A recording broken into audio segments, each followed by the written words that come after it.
Natrap sa isang elevator si National Economic and Development Authority o NEDA Secretary Arsenio Balisacan.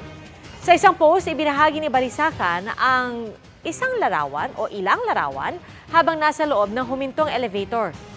Longest elevator ride daw ito na kanyang naranasan. Papasalamat naman siya at ligtas sila nakalabas ng kanyang mga kasama.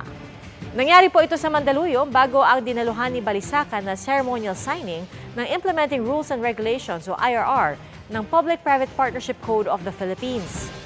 Mga kapuso, sakaling matrap po kayo sa loob ng elevator, payo ng mga eksperto, tandaan ng 4 na bagay. Una, pindutin ang alarm button. Sunod na, agad tumawag ng tulong gamit ang cellphone. Huwag puwersahing buksan ang pintuan ng elevator at kumalma.